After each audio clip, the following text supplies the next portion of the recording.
Hey folks, Red Labor here. Hope your day is going great.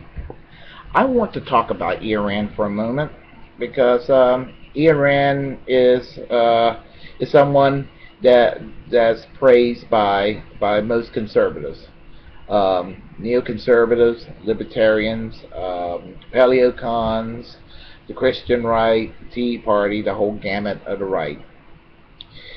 And I will give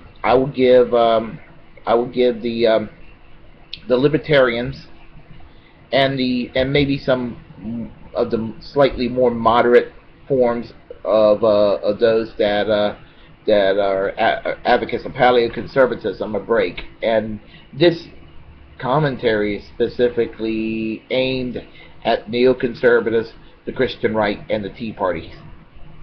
And the irony of them loving Ayn Rand. Yeah, we all know who Ayn Rand is. She was born in St. Petersburg, Russia, in 1905. Lived to the age of 77, 1982, and she was born into a Russian Jewish family that didn't practice the Jewish faith. And she lived to see the Russian Revolution take place, where the Bolsheviks won, and she saw the misery, the murder, and the human rights abuse that transpire under Vladimir Lenin and Joseph Stalin.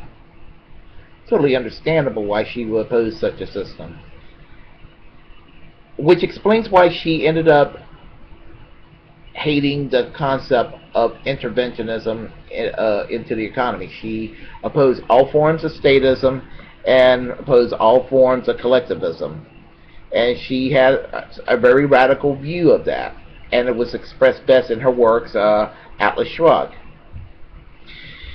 And I find it ironic that so many on the right today, the contemporary right, the neoconservatives that love to invade other countries, the Christian right that wants to bully everybody into becoming a nation of happy classic evangelicals, the Tea Party, the people that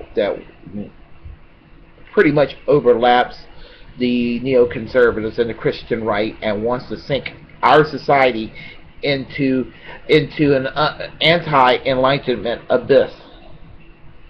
They're the modern day version of the Know Nothings from the mid 19th century. The people who are anti-immigrant and all that.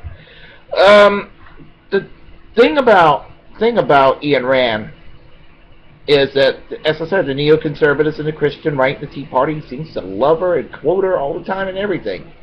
But you know what? The woman supported homosexual and lesbian equality. She opposed capital punishment. She was pretty much anti-war, and those are the things that the Tea Party and Christian right and neoconservatives would just be beside themselves. She was also an atheist. She didn't believe in religion, and the point I'm trying to make is, how ironic that these reactionary forces would praise her, considering positions they're not fully aware of. Now, I'm sure if Barack Obama praised and quoted a Jewish Russian woman who was an atheist, you will never hear the end of it. Oh, there go Barack Obama praising this Russian atheist Jew. But for some reason, the Christian right, the Tea Party, and many neoconservatives, it's obvious they are not aware. They're not aware of these things about her. And so anyway, what I'm trying to say is that if they were worth any substance at all, if they had any dignity about them, and they really believe in what Ayn Rand advocated throughout her life, they would not just favor libertarian economics, but they will also favor social libertarianism. Instead of right-wing social engineering.